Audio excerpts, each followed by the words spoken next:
कि population control होना चाहिए, और पॉपुलेशन कंट्रोल वैसे तो हर जगह ही होना चाहिए, पाकिस्तान में भी बहुत ज़रूरत है, लेकिन हिंदुस्तान में जो खौफनाक तरीके से पॉपुलेशन बढ़ रही है, उसमें ज़्यादातर हाथ मुस्लिम्स का ही है। इसमें ज़ाहिर है कि मैं कोई मुस्लिम्स के खिलाफ बात नहीं कर रही हूँ, लेकिन मैं एक पॉपुलेशन की बात कर रही हूँ कि वो कंट्रोल होना चाहिए।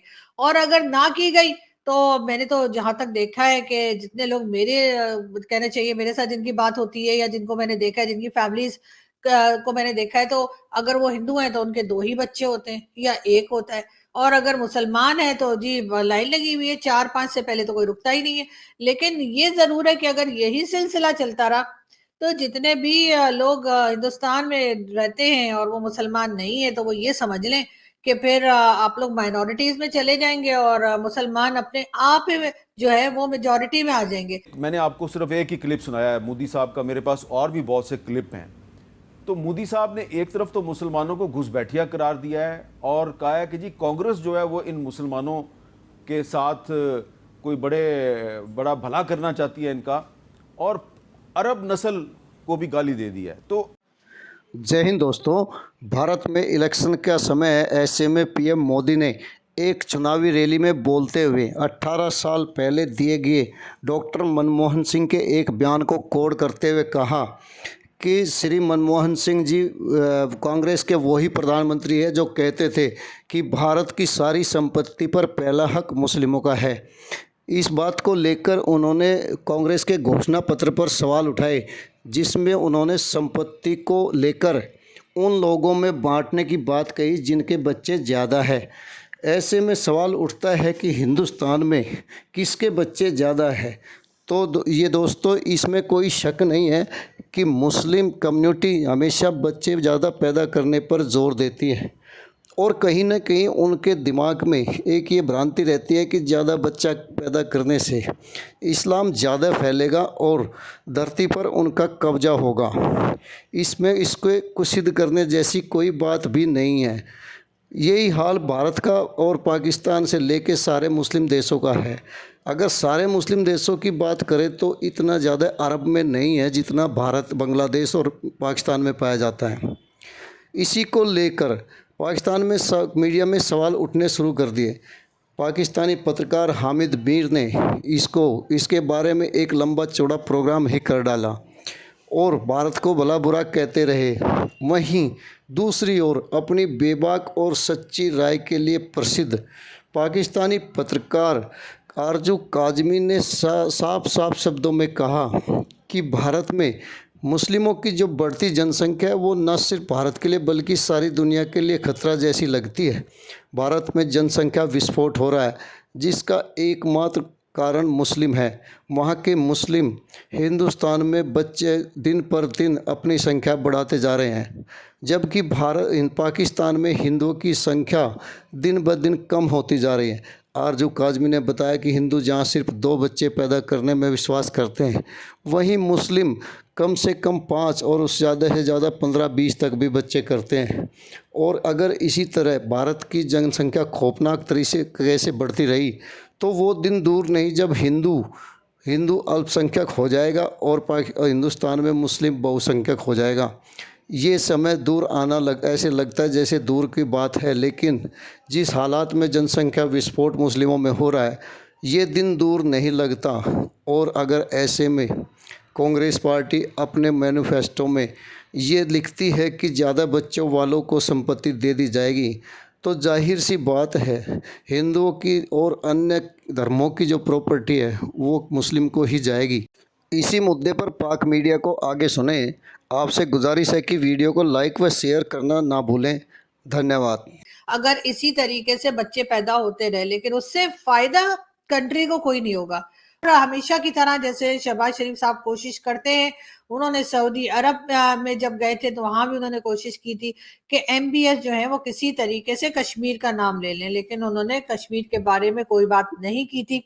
यही हाल हमने ईरान का देखा कि ईरानियन प्रेसिडेंट को हर तरह से कोशिश की गई शहबाज शरीफ साहब की तरफ से कि किसी तरीके से कश्मीर पे बात कर ली जाए और कह दिया जाए कि जी कश्मीरियों पे बड़ा जुल्म हो रहा है, भारत जो है कश्मीरियों को पीस रहा है, काट रहा है, जो भी कर रहा है, लेकिन ऐसा हुआ नहीं। और ईरानियन प्रेसिडेंट ने जो है एक बार भी कश्मीर का नाम नहीं लिया, जबकि शहबाज शरीफ साहब ने जो तकरीर की या जो एड्रेस किया उसमें उन्होंने 3 से 4 बार कश्मीर का जिक्र किया।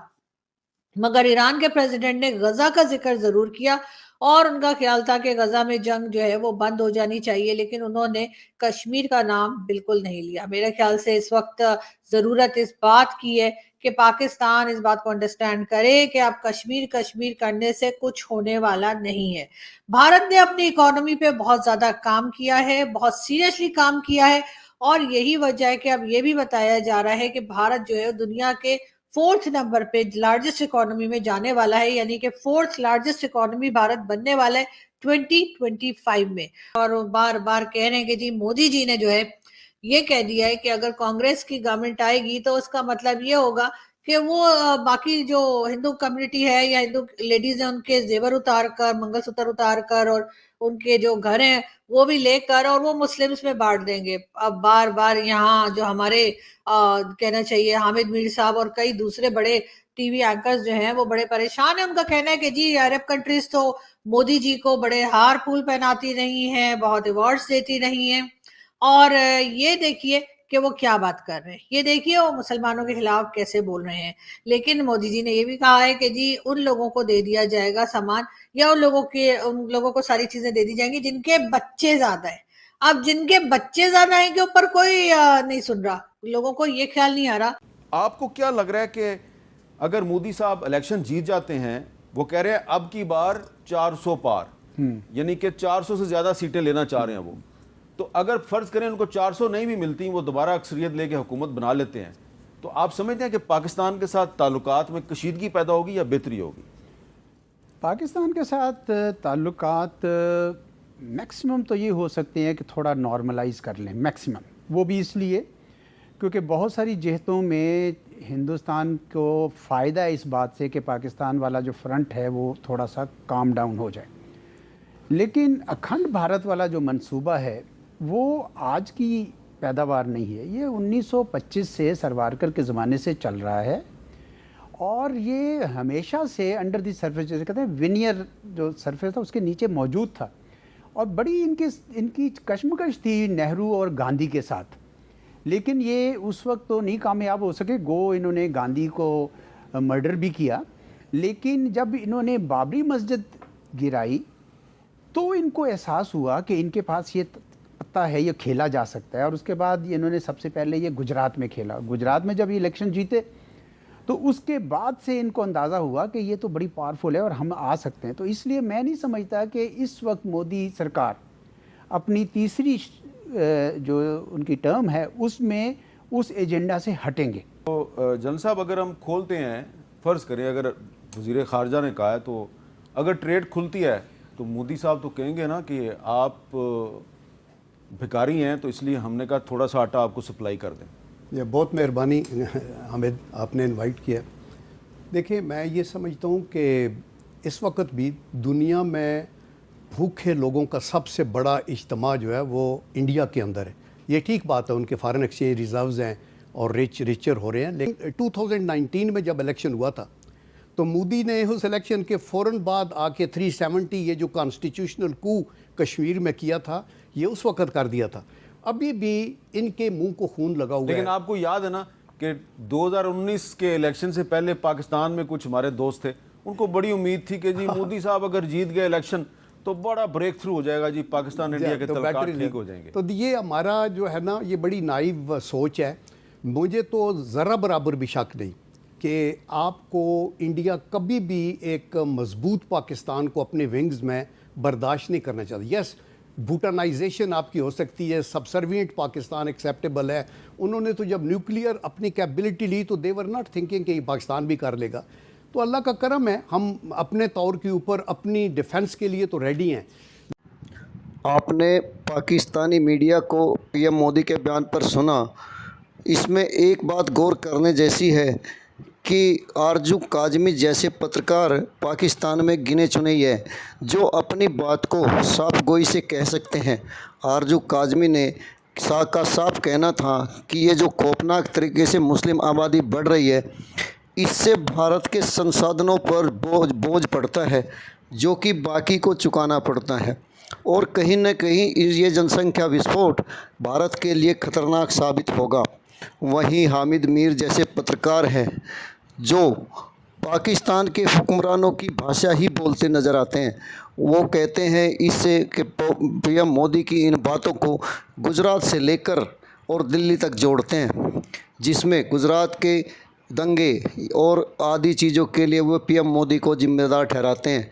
वहीं मुस्लिम धर्मगुरुओं द्वारा दी गई इस्लाम में कुछ शिक्षाएं ऐसी दी गई है जिससे मुस्लिम ज़्यादा से ज़्यादा बच्चे पैदा करने की तरफ आकर्षित होते हैं। आज का समय, आज का युग तकनीक का युग है जहां मानव शक्ति की इतनी ज़रूरत नहीं पड़ती।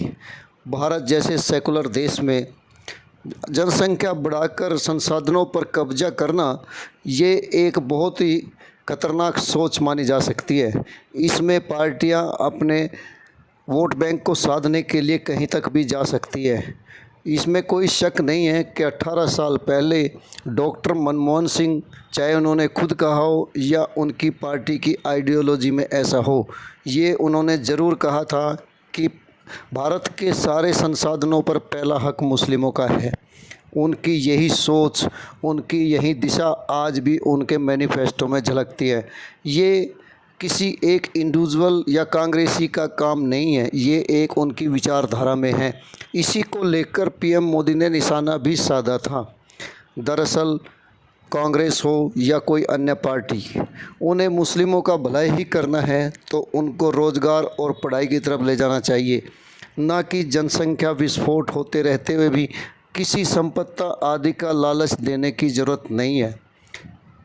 वीडियो को लाइक व शेयर करने के लिए आप सभी का धन्यवाद। जय हिंद, जय भारत।